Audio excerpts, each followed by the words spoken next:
Hello, this is Matt on the Moon Family Sedan channel. So many exchanges in the United States just cast XRP aside, just effectively threw it away when the SEC came to Ripple claiming that XRP itself is a security of Ripple. And what's happening now? Are these exchanges actually developing real spines finally now that over 2 years have passed? Because I'll tell you what, some of these participants, and I'm thinking about Coinbase and some others, these are some of the most linguini-spined sons of bitches I've ever come across in the world of crypto. No backbone whatsoever, and now they're starting to talk a little bit tough. And look at this headline, for example. This is from Blockworks. Crypto industry has more appetite to fight. Kraken exec. Oh my god. I read that and my eyes started rolling.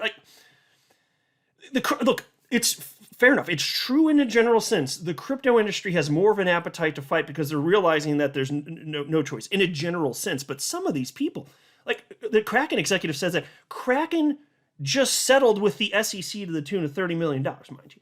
And perhaps it's the case that they don't have a big enough war chest to take them on. Maybe they really are. But where was the tough talk 2 years ago as things were heating up? Don't you think that it would have been a bit more important to, kind of mount a defense at a minimum, if not going offense, like a couple of years ago, before the SEC had even more time to take over and pull off nonsense? I'll share with you some of the specifics. And then there's also this article from CoinDesk titled Coinbase Acquires One River Digital Asset Management. Now, the reason I wanted to at least take just a minute to mention this is because this firm, bought by Coinbase, happens to have Jay Clayton, former SEC chair Jay Clayton, as a part of it. That's right. After Jay Clayton left the SEC, he got very active, earning money from participants in the companies in the world of crypto. And this is one of the firms that he joined. Well, how about that? I also want to share with you something that one of the top in-house legal guy at Coinbase flat out got wrong, and Library actually called them out. So just a few interesting things. But before going any further, I do want to be clear, I do not have a legal or financial background of any kind. I am not offering legal or financial advice, and you definitely should not buy or sell anything because of anything I say or write. I'm just an enthusiast who enjoys making YouTube videos about crypto-related topics, but just as a hobby and just for fun. And so attorney John Deaton shared this story from Blockworks, this first one I'm going to get into, and he wrote, 2 years late, but it's the right approach. And I do agree. I can't help but feel at times, I'm fine, happy to see that they've done a 180, okay. But I can't help feel a bit irritated after seeing them just run for the hills at the first sign of trouble when the SEC made this bogus claim about XRP. I mean, can you blame me? I'm sure I'm probably preaching to the choir here, right? I bet the vast majority of us feel exactly like that.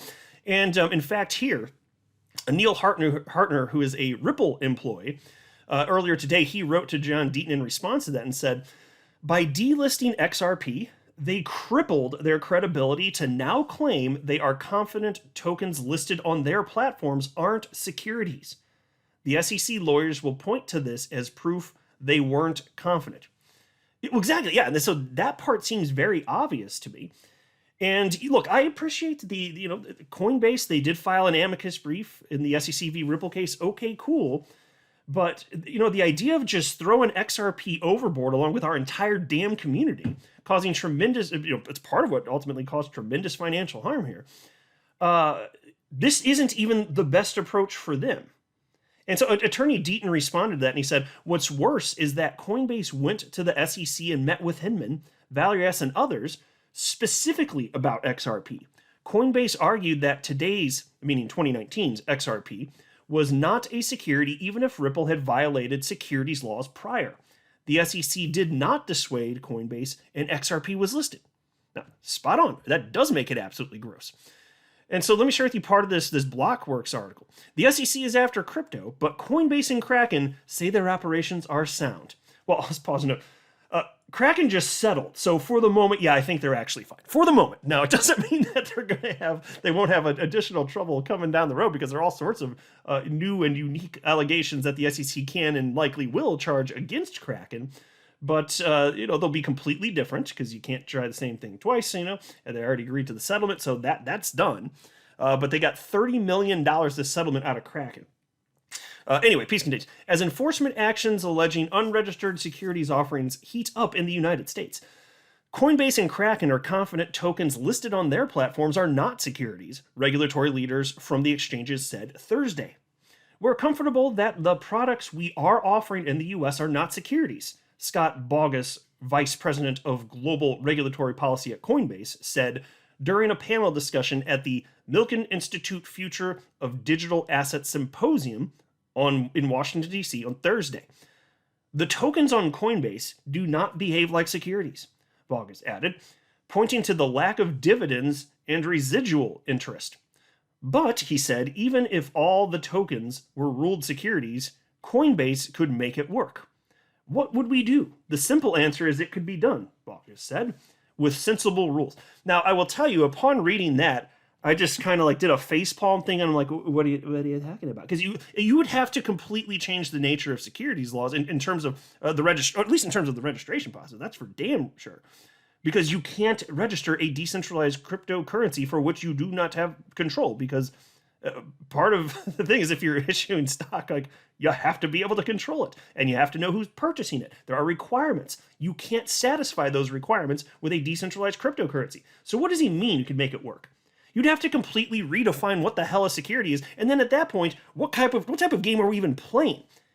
To what degree is this protecting any investor? It's not. It's stupid. And honestly, I'm kind of surprised to hear that. I can appreciate that they are being a bit more vocal lately. I've been highlighting it. I'm supporting it. I guess I'm just a bit irritated. Can you blame me? It's been over 2 years of very minimal support from them and many others. So it's going to take it with a grain of salt. And let's see how they treat XRP in the future, too.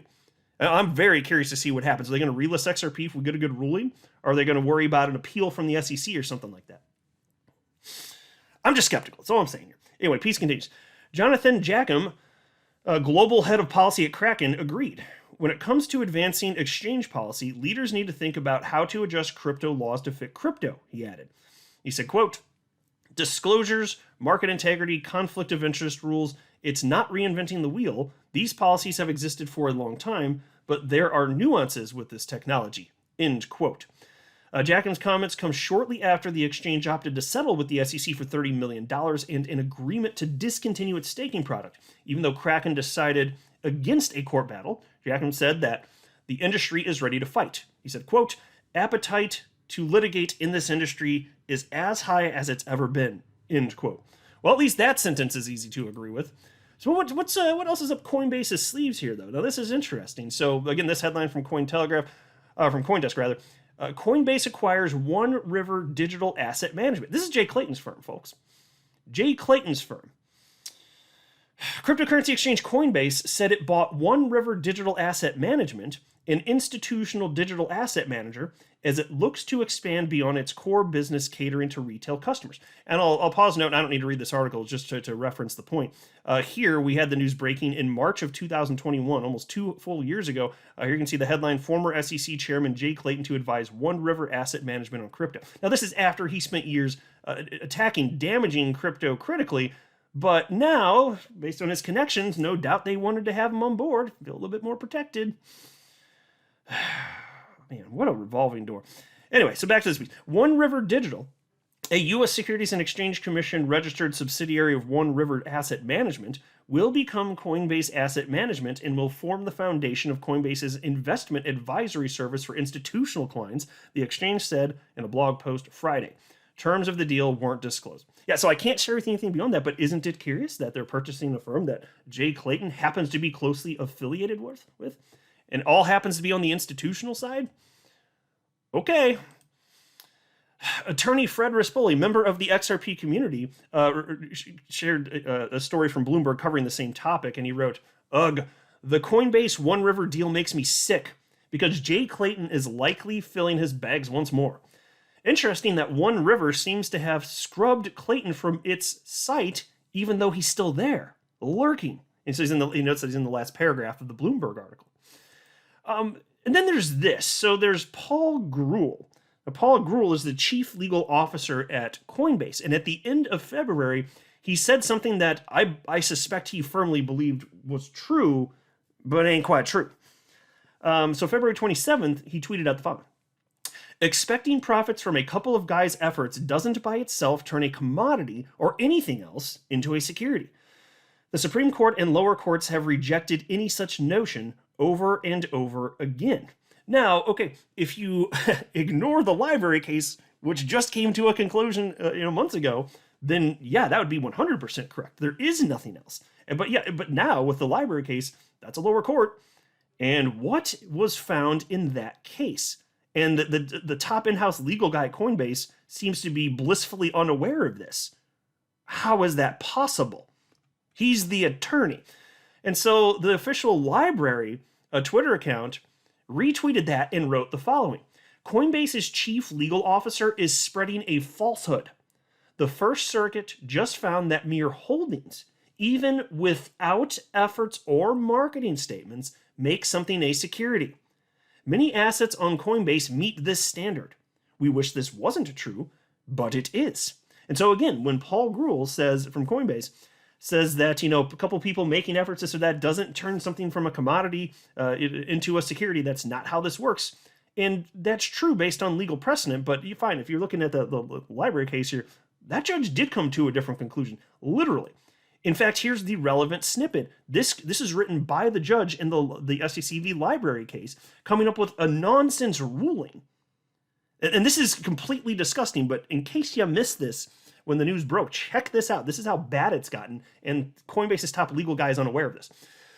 The problem for library is not just that a reasonable purchaser of LBC would understand that the tokens being offered represented investment opportunities, even if library never said a word about it. It is that, by retaining hundreds of millions of LBC for itself, library also signaled that it was motivated to work tirelessly to improve the value of its blockchain for itself and any LBC purchasers. So let me pause before reading the rest of that. What the judge wrote there? This is again from the judge in the SEC v. library case.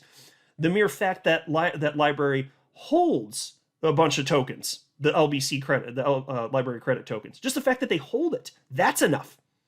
I kid you, that is bizarre.